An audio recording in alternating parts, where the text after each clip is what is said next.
asked to say something about Goal 8. The fact is that D-Day is 5 years away. The target date for the fulfillment of the Millennium Development Goals is 2015. But there's only one catch. The world knows it is not on course to meet those goals. So leaders from around the globe are about to gather at the United Nations to undertake a comprehensive review of the progress made and not made so far, with the aim of agreeing on a roadmap and a plan of action to get to the MDG finishing line by 2015.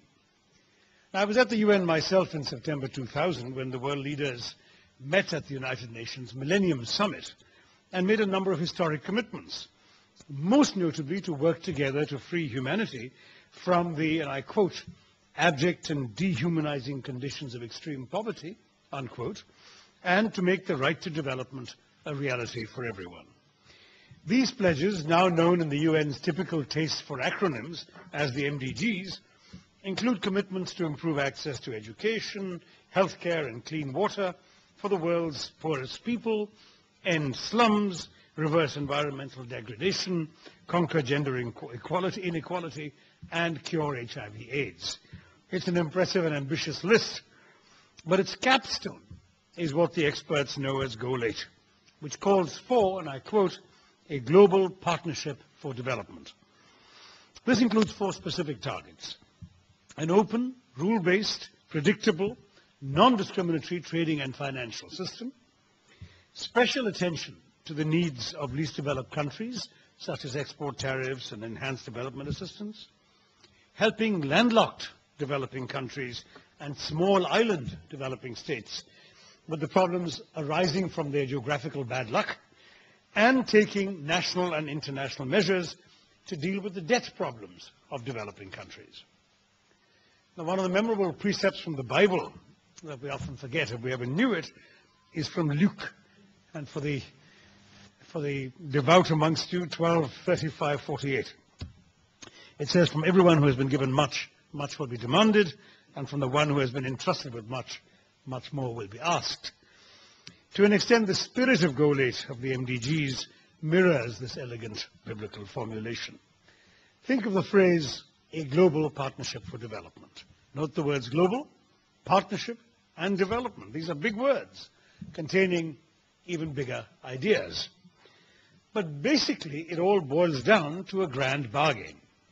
When countries agreed that the Millennium Development Goals should be achieved by 2015, a deal was struck. While developing countries would obviously have the primary responsibility for achieving the MDGs in their own countries, developed countries would have the obligation to finance and support a global partnership for development. Now, this hasn't really happened. Take aid, for instance.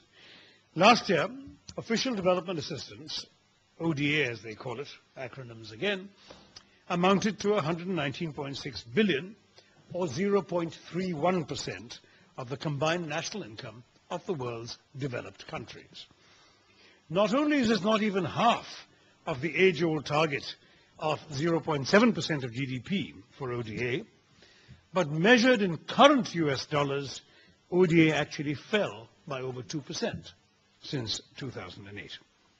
Indeed, only 5 countries have met the United Nations target of 0.7% of gross national income: Denmark, Luxembourg, the Netherlands, Norway, and Sweden, all small, prosperous European countries.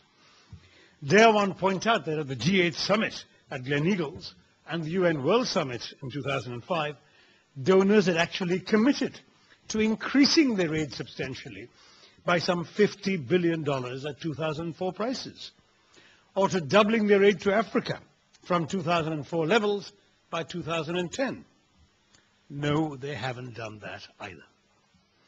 The plain truth is that unmet commitments by the developed world, inadequate resources for the developing world, lack of focus on the part of donors and accountability on the part of implementers, and insufficient dedication have meant that many of the MDGs are not even close to being met. The fact that Garibi Hatao has now become a global slogan, in effect, with the end poverty target of the UN's Millennium Campaign, is no cause for satisfaction in itself, even to this Indian ex-UN hand. But it does mean that ending poverty worldwide is formally accepted by all as a global responsibility and not a challenge for poor countries alone. The UN admits that some progress has been made. But though some progress has been made, it's uneven, and that many of the MDG targets are likely to be missed in most regions. According to 2005 figures, the most recent I could get, we probably have more recent ones, an estimated 1.4 billion people were still living in extreme poverty, and the number is likely to be higher today, thanks to the global economic crisis. The number of undernourished people has continued to grow, while progress in reducing the prevalence of hunger stalled or even reversed itself in some regions between 2002 and 2005 to 7. About 1 in 4 children under the age of 5 are underweight, mainly due to the lack of food and the quality of food, inadequate water, sanitation, health services, and poor care and feeding practices.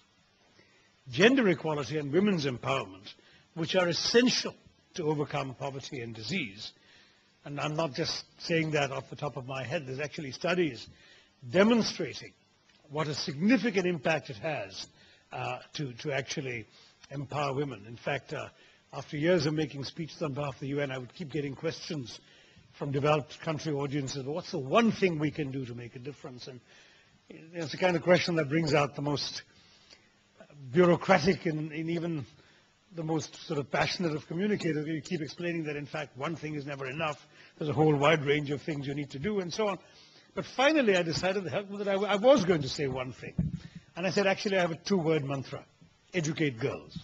Because there's study after study that's demonstrated if you educate girls, you can actually transform developing societies. You educate a boy, that's a good thing, mind you, don't get me wrong. You educate a person.